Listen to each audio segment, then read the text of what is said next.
Welcome back, everyone. We're Simply Bitcoin. We break down the news from Twitter, the daily fail, meme review, software releases, hardware releases, and the websites by plebs. Joining us today, fellow Bitcoiners, we got Frida and Chris, authors of Bitcoin for Kiddos. We are diving into the numbers. Let's do it. Number time! Number time is brought to you by Bitcoin 2022. It's going to be the largest Bitcoin conference ever, hosted in sunny Miami Beach, Florida. The lineup is crazy. President Bukele is going to make a special announcement.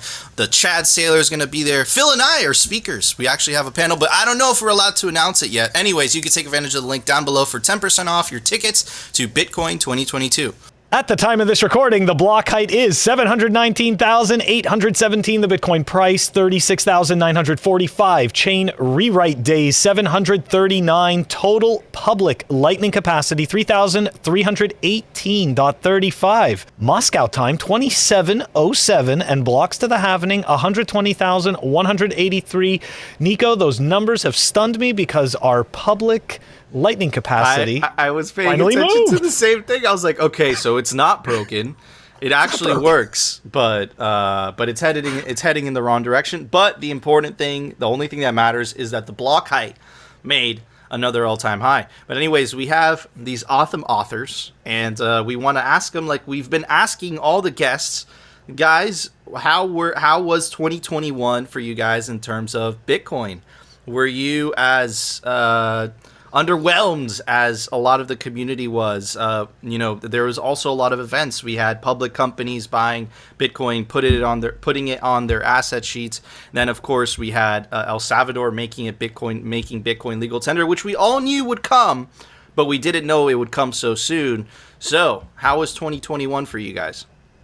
Yeah, I don't know. I guess I'd have to say it started in 2020 at Christmas time. We were around a bunch of people that we usually hang out with Christmas, and Bitcoin seemed to be going up $1,000 a day. So about Christmas Day, it was $25,000, and then by New Year's, it was close to $30,000, and it made it really easy to orange pill people. And then when it went to 40, and then to 60, and then back down, it made it really fun to talk to people. Everybody was interested. But, as we come into the end of the year and where we're at now, and now it's back down to below 40,000 that we're recording, as usual, all of my DMs and people that used to ask me about Bitcoin has suddenly gone quiet. So it's been up and down for sure. Go ahead. I think as far as our journey, it's been good. We actually brought out the book in 2021, right? And it's actually interesting when El Salvador happened and announced, and everything went into place with El Salvador having it as legal tender. One of the pages in our book actually shows exactly what we saw on the news, those lines where people are standing in line to get their Bitcoin from a Bitcoin ATM. And so that's kind of cool. We kind of were able to look at that. We created that page 3 months in advance, and then we see that actual picture. So that was It's funny to see the pages of our book go from kind of a historical perspective into a future perspective, and seeing that future actually realized and coming to fruition has been really exciting. And since we started the book, our deep dive into really creating relationships with more people within the Bitcoin space has really grown. So whereas the price is doing whatever it's doing, one Bitcoin is still equal to one Bitcoin, TikTok, next block, that's all still happening in the background. But our relationships and the community that's been growing up in 2021 around the Bitcoin space has been really exciting and energizing to get to know all these new people. Yeah, the Bitcoin community is awesome. It welcomes... Phil, you want to say something? I was just going to say, the friends we've made is the real Bitcoin. Right? Yeah, well, there you go. There you go. Yeah. Anyways, remember that from the last cycle. I wanted to pull up some number related data. Phil, check this out. It looks like our prediction has come true, or is starting to come true. This was back in December 15th. The Fed will aggressively dial back its bond buying, sees 3 rate hikes next year. This essentially means that the Fed is signaling that they would stop printing money, right? And what did we say was going to happen? They would crash the stock market, inevitably crash the economy. And the other choice is to keep on printing. And then when Mark Moss came on the show, he said they had a third choice, which was price controls. We had mainstream media already kind of signaling that. We had an article by The Guardian. We had an article by CNN. But anyways, let's take a look at the S&P 500, right? Absolute, crush. This is the 200-day moving average, the yellow line, right? Below that. And again, if they continue to dial back, right, if they continue to stop asset purchases, if they continue to stop printing money, this is going to get worse. And it really shows the fictitious nature of the market, right? This is the market goes up because they're printing money, Phil. Yeah. It's crazy. Anyways, here is the M2 chart. This shows how much money they have printed. And absolutely 2020, that went absolutely parabolic. And look, they said they're tapering, but Phil, that really doesn't look like, I guess the angle of the slope is, it's not as intense, but man, it's just, I think it was Max Kaiser says this, you can't taper off a Ponzi. And I think that they're going to reverse course real soon as people that have their money in pension funds, Congress has their money in the stock market. The wealthy people have their money in the stock market. When they really start to feel that hurt, I would not be surprised at all if the Fed had no choice but to continue the asset purchases. I think that this was just all a fugazi. This is all a show to at least make people believe that they could reverse course, but I don't think they'll be able to. Max Kaiser doesn't think they'll be able to. Jack Dorsey doesn't think they'll be able to. Mark Moss doesn't think they'll be able to. Greg Foss doesn't think they'll be able to. But let's see what happens. We are an economist at the end of the day. But even though economists, you shouldn't really trust them anyways because they got 2020 completely wrong. Phil, what are your thoughts?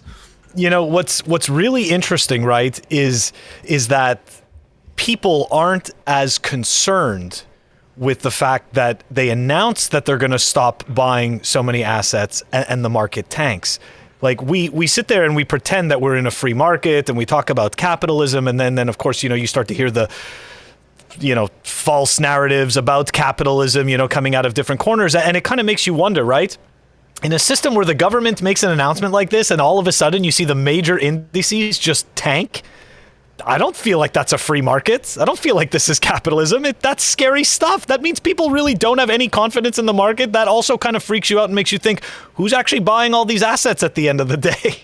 Yep. So it gets kind of scary. It is. What are your guys' thoughts? That's one of the, what you guys have been saying is pretty much in line what I've been thinking over the last couple of years here. It almost seems like Jay Powell came out and said that they were going to start tapering the quantitative easing and also increasing interest rates. And the fact that they're going to do it at the same time, it blows my mind. But when you think about the fact that they had to start it because you remember in 17 or 18 when Powell said that he was going to increase interest rates. Then when he first came chair, he did it one time, quarter percentage point, and the market absolutely flipped out, started diving. At the next meeting, he had to immediately backtrack and cut it back down to zero. And then they did the not QE thing because of the repo market. And then all of a sudden, now we're into QE, $120 billion a month, 40 billion of it going into real estate and 80 billion going into the bond market. And now all of a sudden, they're going to start telling all of these people who need these purchases of their bonds that they're going to stop purchasing them when they've been, who knows what their revolving line of credit is. But there's some god-awful amount of number of bonds that need to be rolled over this year. And now all of a sudden, one of the primary buyers in the space is just going to dry up. Mm-hmm. Who are they going to get to buy these things? Like, what's going to happen to their credit rating? And then they say they're going to lower their amount of purchases in the mortgage-backed security market. Okay, well, banks basically these days, they go out and they sell the loans, and then they immediately sell it to the Federal Reserve, and then they basically service the loan. Now, all of a sudden, you're telling banks that they don't have this insurance of buyer for these packaged mortgage-backed securities. That means interest rates have to go up. Okay, well, if interest rates have to go up and home prices went up 28%, 30 whatever percent over the last year, who's going to be able to afford these homes now that their credit or the debt part of that equation has just skyrocketed? So it doesn't make any sense. It almost feels like they're doing it to say that they want to do it, mm-hmm. and they know that the stock market is going to break so that they can come back and say, oh, well, we tried, we were going to do it, but the market's not as strong as we thought it was going to be. So we're going to have to keep perpetuating this lie that we've been doing, which is this QE infinity and easy money policies. And the fact that like everything lined up for this already, and then like this big event happens like 2 years ago, coincidentally, and like it's just, yeah. Yeah, It's a hell of a coincidence. That's Right. what we got to say. Suspicious. But it's awfully suspicious, but I agree. You know, and that's the thing. When they keep on printing, there's inflation, right? So they definitely have a problem on their hands. But if you're in Bitcoin, you have nothing to worry about. But anyways, Phil, it's time for the Daily Fail. The Daily Fail is brought to you by Amber App. Check them out, amber.app. It is a Bitcoin stacking app by actual Bitcoiners. Check it out. The link is down below. Amber, the smart way to stack sats. All right, for the fail today, we've got two of them, both of them completely unrelated. The first one, we were tagged by several fellow Bitcoin plebs that wanted us to talk about the crypto.com hack. So we figured, you know what? Let's dive into this. Let's take a look at it. And this is just a reminder, right, of not your keys, not your coin. That's what you got to keep in the back of your head as we go through this. So crypto.com confirmed that 483 accounts were hacked, 34 million withdrawn. Pretty big exchange too, actually. You know, if you think about it. They just did the sponsors for the Staple Arena in LA. Yeah, I had a buddy, a neighbor asked me what I thought about the Staples Center changing to crypto and whether I thought that it was weird. And I asked them right back, I said, didn't you think it was weird that it was named after an office supply store? See, like, nobody thinks of this stuff. What's better? What's better though, an office supply store or shitcoin exchange? I don't know. That's a tough one. Anyways, so yeah, look, you know, unauthorized withdrawals totaled $33.8 million. You know, they first detected this on January 17th, 2022, where a small number of users had unauthorized crypto withdrawals on their accounts. Crypto.com promptly suspended withdrawals for all tokens to initiate an investigation and worked around the clock to address the issue, states the company. Now, I might add, there's very little information coming out of the company. This is also a part that I kind of take issue with. Nico and I were discussing this before the show, and although they did make the customers whole, I find this a little bit disingenuous, right? No customers experienced a loss of funds. In the majority of cases, we prevented the unauthorized withdrawal. The majority of cases, which means you didn't prevent it in all the cases. And in all other cases, customers were fully reimbursed. The incident affected 483 crypto.com users. So it seems this isn't the first time that the platform has suffered a technical issue. In May 2021, Bleeping Computer reported that a technical glitch led to duplicate purchases on Crypto.com platform, with customers inadvertently spending two or three times the intended amount on cryptocurrency shitcoins purchases with no refunds issued. Just remember, not your keys, not your coin, right? They froze everybody's wallets, so they made it so that people couldn't withdraw anything. That's kind of scary stuff. This is why we always tell people you gotta have your own wallet. Look into a hardware wallet, look into Bitcoin Core. But I also want to point out, okay, so I did a little more digging because there's really very little information on this. So far, there's nothing that's actually come out of the company to tell us, you know, what's really happened. And the last piece that I got over here was the technical details of the breach, including if any endpoints from the company side were compromised by malware, are still unknown. With Marsalek, who's the CEO of Crypto.com, promising a detailed breakdown at a later date. I could tell you, coming from a Fortune 500 company myself, when statements like this are issued, it's because they have no idea what happened or they have no idea how to spin it. Okay. God. So, sorry? Doesn't it sound like the Mt. Gox hack? It sounds very, very reminiscent. it does. So I just want to wrap this up by reminding people, because look, a lot of these shitcoin projects, they go through a lot of renames, okay? And I just want to point out, Crypto.com was founded in 2016 by Chris Marsek, Chief Executive Officer Rafael Mello, its Chief Financial Officer, okay? But originally, this company was called Monaco Technologies, or the crypto ticker symbol was MCO. And I remember this shitcoin. And back then, they were touting that they were going to be the first coin with card rails. Now, granted, they did end up following through on that promise. We still always have to be careful. it doesn't matter how big the platform, okay? It doesn't make a difference. Binance, Bittrex, all of these things, these are all centralized points of failure, okay? And as a result, we have to guard ourselves against it, and we got to learn about hardware wallets. And if we don't feel comfortable with a hardware wallet, we learn about Bitcoin Core. But the key is that we custody our own keys. I said key too many times. Anyways, but that's the point of that. Nico, before I dive into the next story, you want to? Yeah, just a quick take. Look, first of all, shout out to them for reimbursing. That doesn't happen very often. But at the same time, this should be, a tale that has happened many, many, many times before in the Bitcoin and shitcoin space in the industry. Every major exchange has had some type of hack. Every single one. Some a lot worse than others. So just look, be the only one responsible for your custody, right? And the reason they get hacked is because they don't have a choice but to keep some funds in hot wallets, right? And hot wallets are exposed to the internet, so therefore they are vulnerable. When you take self-custody, when you put your seed in metal with the cipher safe, or you decide to write it down in paper, and you put that in a safe or in a secure location, that's cold storage. That seed, that private key isn't exposed to the internet, right? That's why it's so important to take custody of your Bitcoin. Take the time to go and learn how to do it, because it's so important.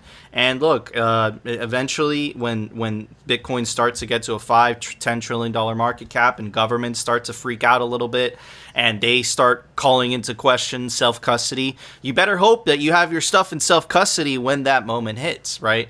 So just some advice from people that have wrecked themselves a couple times. Anyways, Chris and Frida, what are your guys' thoughts on this?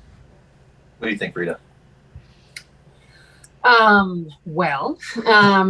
your keys, not your coins is probably one of the first things that I was, me coming into Bitcoin, I was very, I'm always a skeptic on new things, right? I like old things, I like traditional things. I actually work in technology, and I was just like, man, like this, I bundled in Bitcoin with the whole crypto. So for me, it was like one and the same. I didn't understand what the difference was at the beginning. And I learned more and more about it actually through Chris, who was orange pilled first. And it was something where right from the start, I was just like, wow, okay, I know how vulnerable the internet is in general, just because I work with it on a daily level. And I understand, that I really don't trust a third party, I mean, like now it comes to the point where we can't even trust our own banks really anymore, with them kind of trying to observe our transactions over $600 or whatever it is. But so it came, that was a big deal. Actually, we also have a page for that in our book. It says exactly there, not your keys, not your coins. That was very important. I think it's also something that we try to teach our kids. I like the self-custody part. Be responsible for your own actions, and we do it in so many different ways. But yeah, I mean, it's definitely. And also, I would say that when these terms are used, cold storage, hot storage, it's so fancy and so cool. And we as Bitcoiners, we understand what that means. But to break it down for somebody that just comes into the space and pretty much say, yeah, it's a Bitcoin specific USB stake that you essentially hold your coins on. And that makes it maybe a little bit less imitating for somebody coming into the space for the first time, just breaking it down. So that's also one thing that we did in the book at the very end, like just to kind of have definitions of what are these things that people talk about that are these just terms that are going around in the Bitcoin community that definitely a kid would not know what that means. And so we put it in there, not only for the kids, but also like for the parents that are maybe not yet orange pilled. So we've seen, some people being orange pilled by just like us giving the book to the kids, and then, the parents reading it and kind of getting into that and getting into the terms. But yeah. Yeah. On the cold storage side of things, I think that it's one of the most important principles in Bitcoin. There is no shortage of stories of people getting wrecked, as you said, Nico. And when I first got into the space, I was listening to a guy by the name of Trace Merritt a lot. And he was telling this story about a guy that was a close friend of his who had all these coins on a hot wallet on his phone. and his phone got hacked, and all of his coins got stolen. And more recently, I have a buddy of mine, the guy who actually got me into Bitcoin and got me re-looking at it again in 2017. He recently had his accounts hacked and over $100,000 stolen from him. And I just said to him, I said, how many times do you have to hear, to protect yourself, not your keys, not your coins? And he was like, I don't want to hear it. And I didn't say another word to him because I knew he understand, and I knew that he bit him. But too many times people are thinking like, this isn't going to happen to me. This is going to happen to somebody else. And one of the biggest principles in Bitcoin is that whole self-sovereignty, freedom, taking responsibility for your own personal actions. And the reality is a lot of people aren't ready to take responsibility for their own personal actions, and they take unnecessary risks that they're not even familiar with. And one of the things about the internet is now in cell phone technology is if you're not willing to do the research to find out what's appropriate, then ignorance ignorance used to be bliss, but now it's actually a personal choice because the access to information is so easy to obtain and to learn about. And I got to say, the first time I sent Bitcoin from my exchange wallet over to my hardware wallet was one of the most stressful moments in my entire life.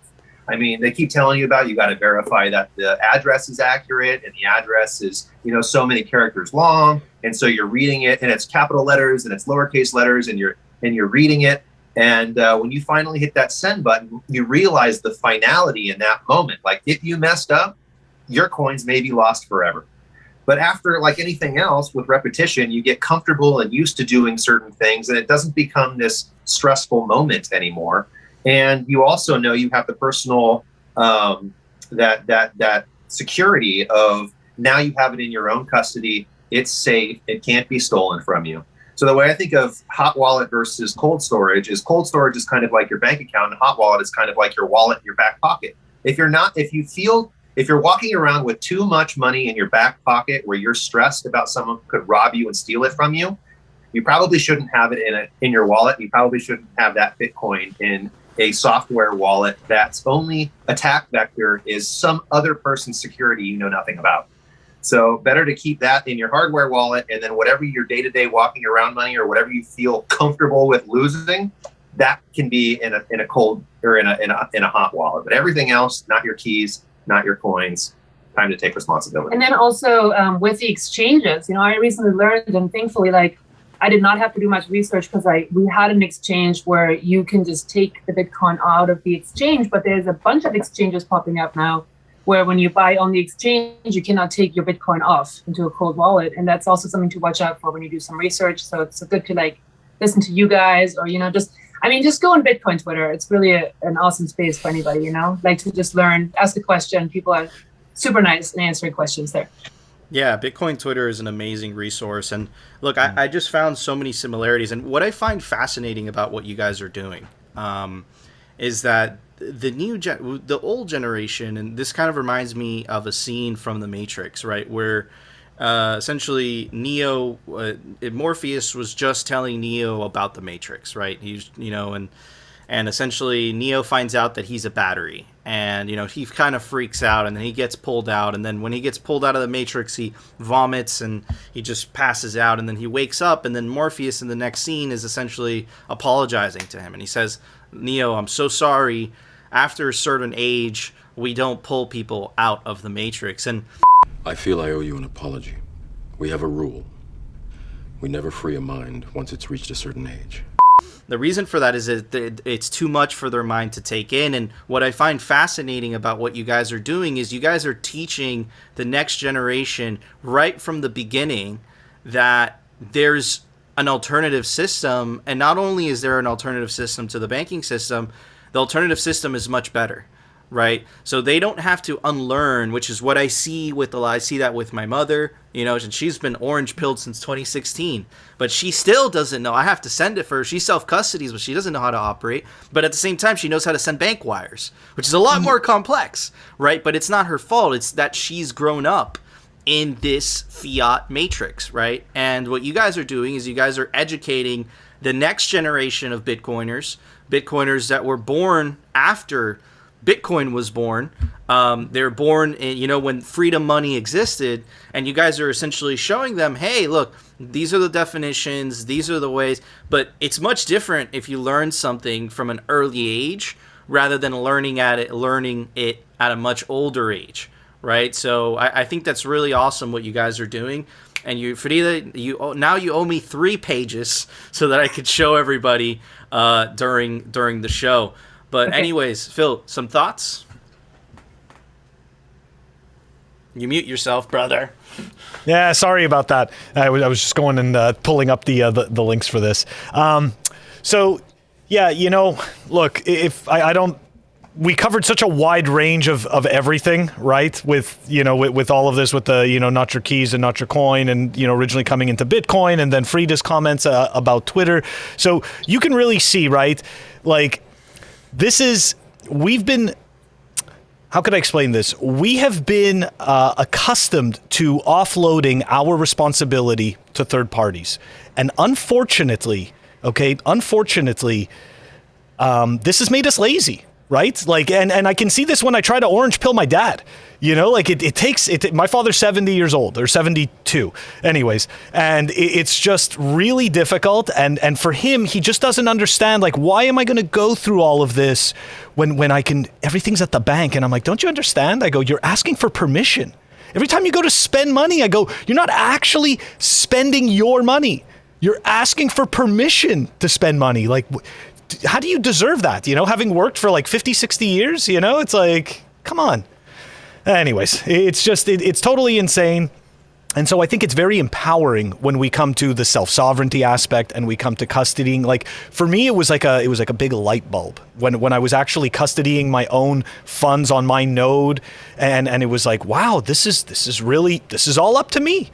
And actually, I think that there's something soothing about knowing that it really is all up to you. Because to me, one of the things that actually scared me, especially, not in any way am I comparing Bitcoin to stocks, but I'm just saying, I never liked the feeling that I never really owned those shares, right? You're really just holding IOUs of IOUs. So it's like Bitcoin, it satisfies something at a deeper level, I think, with humans that I'm obviously not able to explain very well yet. So absolutely. I 100% agree. But anyways, Phil, it's time for the Daily Meme Review. The Daily Meme Review is brought to you by Citadel 21. It's the best Bitcoin cultural zine. It's stories, articles, comics by Toxic Savage Bitcoiners, and it's scarce. There's only 1,000 copies made per volume. Get your print of Citadel 21 today. First meme is brought to us by Bitcoin Meme Hub. Anyways, let's check it out. Probably should have written these words in a more private place. And this is Erdogan and Nayib Bukele. And this is Nayib Bukele sharing Erdogan how to store his seed. Absolutely hilarious. By Bitcoin Meme Hub. All right, next one. Shishi, whose wife did this? 5 minutes on the toilet. Bitcoin Twitter, 52 minutes on the toilet. Absolutely accurate. Moving on to the next one. Bitfinex. This is the account that just shits on Bitcoin, calls the Tether a scam. Anyways, NFTs effing suck. Open your eyes, shit for brains. Absolutely hilarious. Not everything has to be crypto math. I'm not gonna say that word. You guys get it. I like it. It's one of those like early 1900s marketing things. Anyways, this is by Bitconaut. True story. Hodler. The dip. The dip. Wait, there's more. The dip with the chair. This is how I'm feeling right now in these moments. Anyways, this is by Abuelito Panama. He's come on the show, talk about Panama adopting Bitcoin. My parents in their 30s. Honey, we've saved enough for a house. Why don't we have kids too? Me in my 30s. I took a nap and I'm down 22%. Absolutely hilarious. All right, last one by the legendary Greg Zag. Bitcoin Beethoven, y'all ready for a price dip, plebs? Yeah. Bitcoin Beethoven, I can't hear you. Oh my gosh. That's epic. Absolutely hilarious, Phil. For that, I'm going to give it a Full House morsel to make chocolate chip cookies. Yeah. What about you, Phil? Commendable score. Very commendable score. I've been eating them. What about you? I have to give a hat tip to Greg. I mean, that was just epic. Epic level, and for sure, F you, Greg. Anyways, I am gonna give it this. That's right, 128 gig extreme memory card. Very nice. It's fast. It's fast. It's a lot of memory, and it's fast. It's not only fast, it's extreme. Anyways, Chris and Frida, what would you give those memes? We are going to give it the orange Post-it notepad. Oh, Phil, I don't think, man.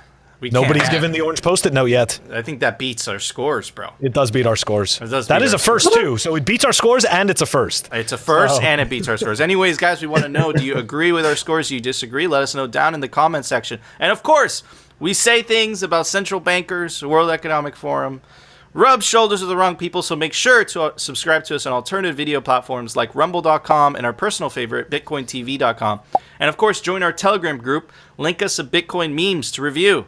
There's a Bitcoin meme review, and we need memes to review, because if we didn't have memes to review, then it wouldn't be a Bitcoin meme review. So make sure to join our Telegram group so you could link us some Bitcoin memes to review. But anyways, Phil, it's time for the Daily News. The Daily News is brought to you by Citadel 21. It's the best 3D printed Bitcoin merch. This is a Bitcoin Freedom Grenade. Opens up, you put your favorite hardware wallet or anything else, really. And this is the 3D printed Bitcoin Honey Badger. Comes in 3 different sizes, and you can take advantage of the link down below for 5% off anything on the store, cryptocloaks.com. All right, guys, so we've been covering this theme, this topic, for many months now, and we've been telling you the same message, right? And that message is, in the future, you're going to have to decide between convenient slavery and a slightly less convenient freedom. And what I mean by that is central bank digital currencies. They're coming. It's inevitable at this point. Or Bitcoin, right? Central bank digital currencies are going to allow the government to control every facet of your life. And in China, they've already implemented them. And that has led to the social credit system. Let's say the government doesn't like where you're spending your money. If you're driving too far, if you're donating to the wrong politician, bad things might happen. We've already seen in the U.S. Some political... not to get into politics too much, but some January 6 protesters and Mike Lindell, the My Pillow guy, he got debanked, because of his political ideas. Imagine if there were central bank digital currencies and he was directly, banking with the central bank, which of course is in cahoots with the government. Very, very scary stuff, very dystopian. I've been tweeting about this for a very, very long time. In fact, in the top pin to my Twitter, it says freedom, or if you hate Bitcoin, you hate freedom. I've also tweeted this out: central bank digital currencies equal communism, Bitcoin equals freedom. There will be no middle ground, Bitcoin or slavery. We are heading directly to that point. I'm not exaggerating. I'm not being hyperbolic. The Fed announced today. Fed kicks off debate on issuing its own digital currency with new white papers, an article by Reuters.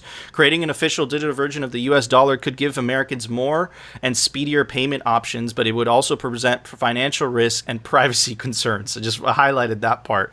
Like, no shit. The US Federal Reserve said in a long-awaited discussion paper released on Thursday, without clear support from the executive branch and from Congress, ideally in the form of a specific authorizing law. So, like Nayib Bukele predicted, like we have predicted, this is going to get political. We already have politicians that have put out bills specifically banning a central bank digital currency. This is Josh Mandel. He's running for senator in Ohio, and he says what all Bitcoiners have been saying. We should put an end to the Federal Reserve once and for all. Central bank digital currency is a horrible idea for the American people, and we must work together across party lines to crush it, right?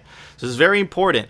This is the central bank digital currency feedback form. It's going to be up for 120 days. And it's very important that you guys voice your opinions in this and just flood them with feedback. But anyways, going back to the Reuters article, nevertheless, it sets the stage for the central bank to collect public feedback on the potential costs and benefits of central bank digital currencies, which could ultimately advance legislation long term.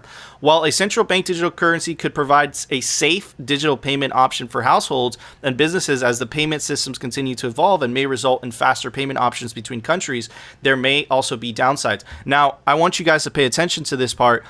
faster payment options between countries. That's exactly what Jack Mallers is doing. They're paying attention. They would not be launching this if it wasn't for Bitcoin. They're scared that they're going to lose their grasp. Anyways, challenges include maintaining financial stability and making sure the digital dollar would complement existing means of payment, the Fed said. The central bank also needs to tackle major policy questions such as ensuring a central bank digital currency does not violate Americans' privacy. And I highly, and the reason that I doubt that is because if it gives them the ability to violate Americans' privacy, we have seen throughout history that they will, right? Anyways, and that the government maintains its ability to combat illicit finance. Unlike cryptocurrencies, check this out, Phil. Check out the bullshit in this. Unlike cryptocurrencies, which are typically run by private actors, the Fed is a private actor. We don't know how much money they issue. Bitcoin is an open monetary network. If you mine Bitcoin, you're just like everyone else. The nodes are public. You know how much issuance. You know what the monetary policy is. That is propaganda. A central bank digital currency would be issued and backed by the central bank. Oh.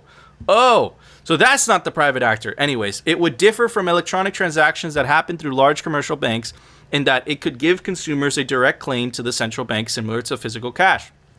About 90 countries are exploring or launching their own central bank digital currency. According to the Atlantic Council, a widely used digital euro, yuan, dollar may still be years away. But the project could dramatically disrupt the global financial system. You check that out.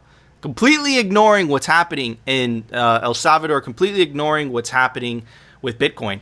Critically, it said a digital dollar would best suit U.S. needs if it were intermediated through the current financial system. That means individuals would not have central bank digital currencies accounts directly with the Fed, an approach backed by some Democrats who say digital currency could help the unbanked. Again, pay attention to the words, the unbanked, right? That's what Bitcoin is doing, but again, they're presenting you a solution saying, you don't need that Bitcoin stuff. You need this. You need the Fed's central bank digital currency. Banks worried that such an approach would eat into their deposit base. Anyways, we're going to cover this topic over a series of couple episodes because the white paper is very long. But this part of the white paper I'm going to read to you guys because it is quite alarming. And the reason it's quite alarming is because it presents all of the problems with the current financial system, and it completely ignores Bitcoin. It's like Bitcoin doesn't exist. It's like Strike, what they're doing with their remittances and barely any fees. It's like none of that exists. And make no mistake, the reason that this central bank digital currency thing is even being discussed is because Bitcoin poses a threat to the legacy financial system, and more importantly, Bitcoin poses a threat to the powers that be. It takes away their power and it gives it back to the people. Anyways, while the existing U.S. payment system is generally effective and efficient, certain challenges remain. In particular, a significant number of Americans currently lack access to digital banking and payment systems. Bitcoin fixes this. Additionally, some payments, especially cross-border payments, remain slow and costly.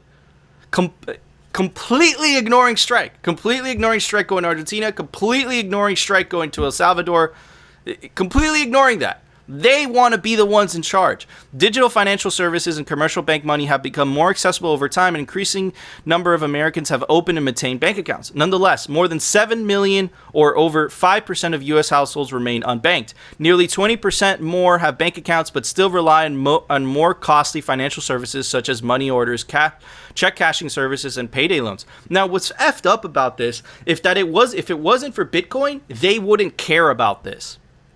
But the fact that Bitcoin is an option means that all of a sudden they need to care, right? If you don't believe me, look at the language from the Reuters article. Bitcoiners have been saying that for many, many, many, many years. Bitcoin banks the unbanked because you don't need to go through all the red tape. All you have to do is download a Bitcoin wallet. They're trying to essentially, we are the only solution. That's what they're trying to say here. Anyways, a variety of public and private sector efforts are underway to support financial inclusion. For example, the Private Sector Bank on Initiative promotes low-cost, low-risk consumer checking accounts. The Federal Reserve Bank of Atlanta has also formed a special committee on payments inclusion, a public-private sector collaboration that is working to promote access to digital payments for vulnerable populations. No mention of Bitcoin. It's not mentioned here.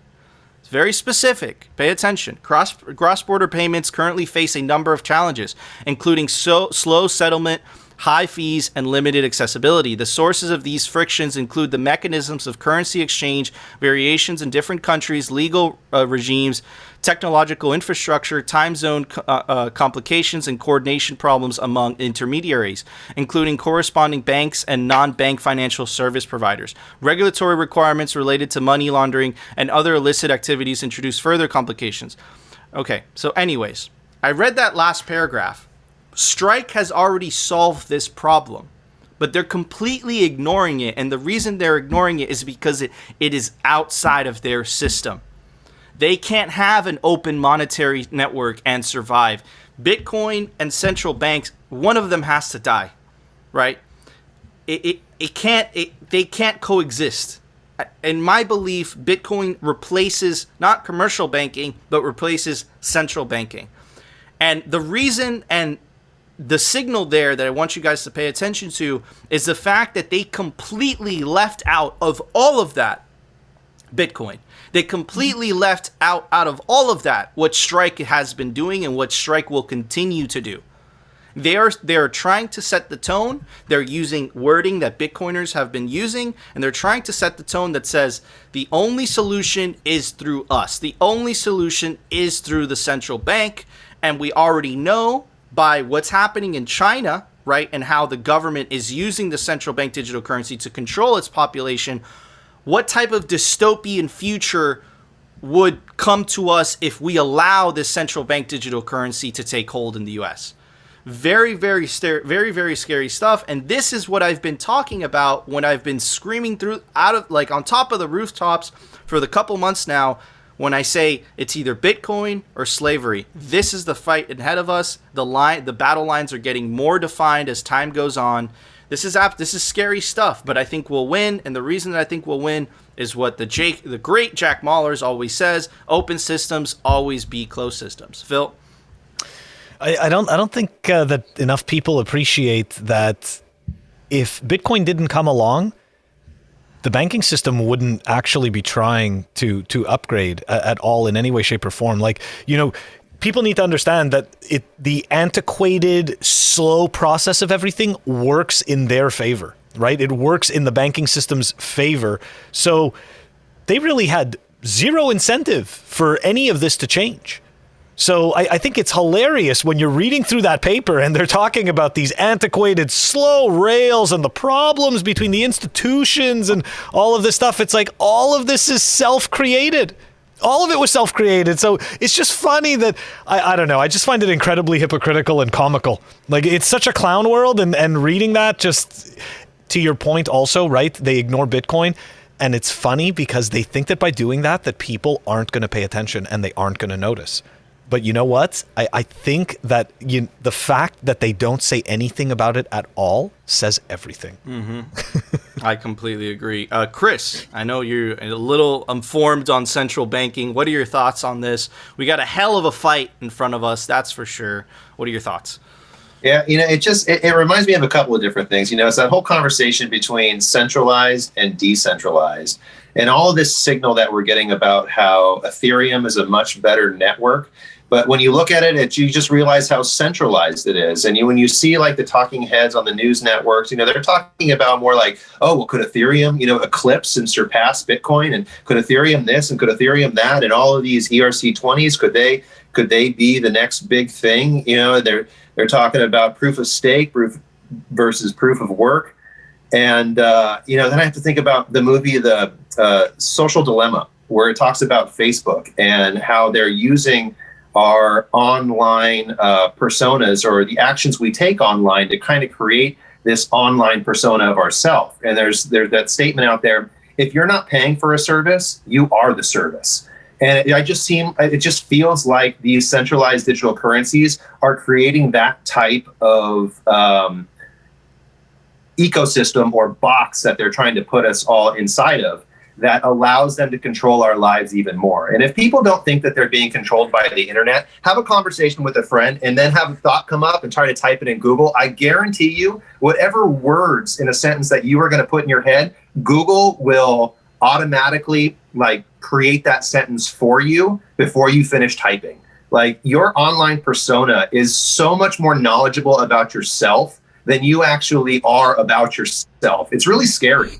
And so the ability of a centralized currency to engage in our lives in that kind of aspect really is just another nail in the coffin to overall centralized control. And what Bitcoin gives is it's an opportunity to get away from that. I mean, Christine Lagarde said it best: Bitcoin is your escape valve. We have to close the escape valve. So a centralized currency is basically a way to plug an escape valve to those who are ignorant on what the powers that be are trying to enforce on their lives. Absolutely. Frida, what are your thoughts on this whole, the battle of our generation? The battle is real. And I think the battle starts with, honestly, like media, just the whole propaganda that's going on around everything these days, you know? I think that, you know, us growing up in the 80s or being born in the 80s is just something where like we really lived through like the times before the internet and then now with the internet.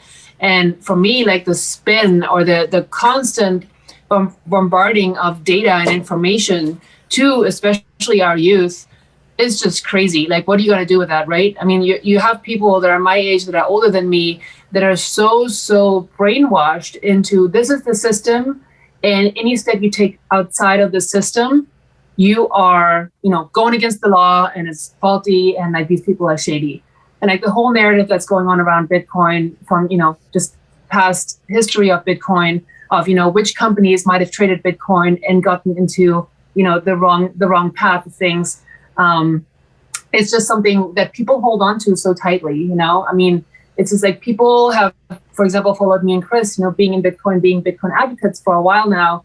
And no matter how high the price of Bitcoin goes, people will still be like, oh, okay, you should cash out just to be safe, you know? And it's just such a weird narrative to me at this point. And it's also, you know, obviously both of us had been on the other side. So it's always like this doubting of somebody that's actually come into Bitcoin and doubting that it's like a real thing, doubting that it's a good thing. You know, those people, most of the time, you know, they will become people that, you know, come for the quick money, and some stay, you know, for the value of Bitcoin. And some go back out, and then Bitcoin was never for them. That was, you know, Bitcoin finds you, you know, you don't find Bitcoin, really, is what I like to say. But it is really something where there's so much more, there's true value behind Bitcoin, and people don't even understand what value is today. Like in this instant, I'm very old school, so in this instant economy that we have, you know, where at the button press of a phone, you can have something delivered to your door. Like, I mean, this generation that's growing up in that, you know, what else is there, right? And so I just think, like, we have to train early. For me also, like, honestly, I don't have a background in finance or anything like that. So, like, I didn't study this stuff in school. For me, I just found out, like, honestly, a couple of years ago that the central banks were private. Yeah. And I can tell you that a lot of men don't know that. They don't want to dig into it for whatever reason that's going on psychologically. Well, there's somehow look at the like words. Look at the words that they use in the Reuters article. That was the signal. They called Bitcoin a private currency, right? And they called themselves, they're the public thing. So what they're doing is they're projecting what it is they are themselves, right? Yeah. But I think you said something really important, Frida, and the topic is education, right? It's getting the word out there, getting the truth out there, and essentially, you know, we do it with our humble pleb YouTube show, and we try to orange pill. Look, I'm wearing an orange pin, and I have a giant orange microphone. We try to orange pill as many people as possible. We try to sway them away from the shit coins and point them to the truth. And of course, the truth is Bitcoin.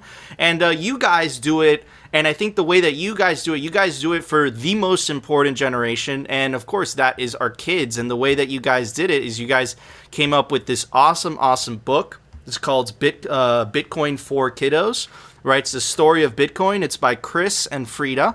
And anyways, let's check it out. The perfect beginner book on Bitcoin. Start the conversation with family and friends through a fun story of Bitcoin's history. Get a glimpse of why Bitcoin's adoption is spreading around the world at record speed. Perfect for kids, adults, and financial advisors. It's also a great way to orange pill friends that keep saying, I'm just waiting until the next dip. Right, you guys sound like actual Bitcoiners. We're going to put the website down below, but I have a couple questions. So you guys designed it, I'm sure, for parents that have kids, so it's more like a family thing. I think this is so important because if you learn, what money is, what true money is at an early age, you're going to be so much more resistant to the bullshit when you get older. You're not going to want to touch that central bank digital currency if you know what Bitcoin is, at like 8, 9, 10 years old, Yeah, absolutely. When we created the book, one of the main things we had in mind for it is we wanted to create an engaging story that parents and kids could both enjoy talking about, because we realize as we're living our normal lives that a lot of adults don't know about money either. It's not that they don't want to learn about it. It's just they don't know where to go to find the resources and to have those ideas in their heads of things that they're interested in that they can go look at and research on their own. So what Bitcoin for Kiddos does as a story is it's very word light, but very story heavy, in the sense that a picture tells a thousand words. And within each picture, there are different things within that picture that is like another avenue down the Bitcoin rabbit hole. And it can really start an engaging conversation with friends and family or little kids during a bedtime story at night to really get them starting to think about what's the value of my time. What is purchasing power? What is inflation? What is currency? What is money? What is an asset? What is debt? These are all things that aren't necessarily in your face in the book, but are there in the book for those who are interested in that thing to kind of trigger ideas in their mind that they might not have thought about in that particular way. And then in the back of the book, there's all sorts of basic terms and concepts that someone who's more interested in finding out more about kind of what the story of Bitcoin for Kiddos talks about, to give them more ideas on different avenues down the rabbit hole that they can travel. So it's definitely a book that you would read once and need to read again. And we hope is something that families can read year after year as they get older and experience more about life and experience more about money and how it affects their life, that they can come back to and really see that what this book is talking about, it's a factual historical lesson. It's not some ideal story about that what could be. These things actually happened and are actually happening. So it can be used as a simple way for people to really live their lives and understand the world around them and how they're being manipulated by the currencies that governments are controlling them with. Yeah, and how it really came about was really, we have a 4-year-old son now. At the time of the book creation, he was 3, and he was just at that time where like money gets a little interesting because you can buy stuff with it. And so, we're just trying to explain to him over like the dinner table, because we keep talking about this thing called Bitcoin.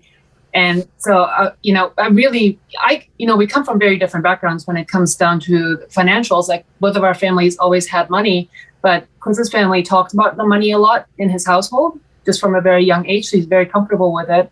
And me, it was just like money was always kind of there, but it wasn't really talked about. And when like there wasn't money there, then it was kind of like this friction in the household. But it wasn't explained. It wasn't like taken as just like, hey, it's this thing that we trade. And so I came into all of even the money rabbit hole and learning about money very, very late in life.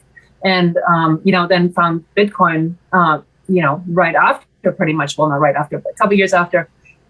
And for me, it was very important to be able to teach my kids very, very young.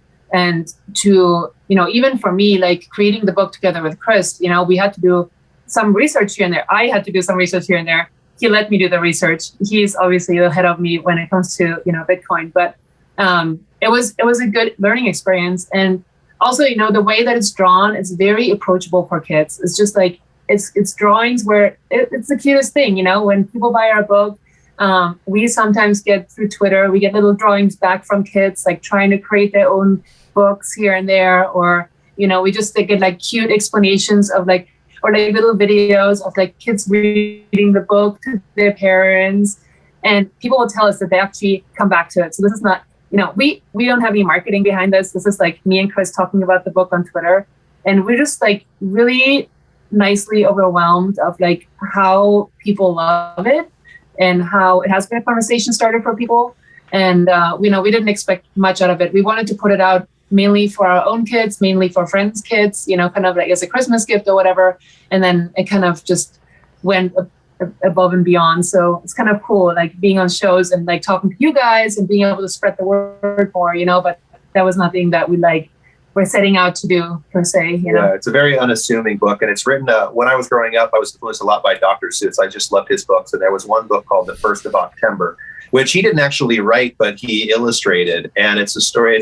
It's the 1st of October is the day that money comes down, and when it rains money, and it's a story about that. And I just always love this idea of children's books in rhyme. So the story is actually written in rhyme. So the cadence of it is very fluid. It's very easy. It's very unassuming. Again, the concepts in it can be very deep if you want to go that deep, but it doesn't have to be. It can be very surface level and very entertaining for any level of understanding.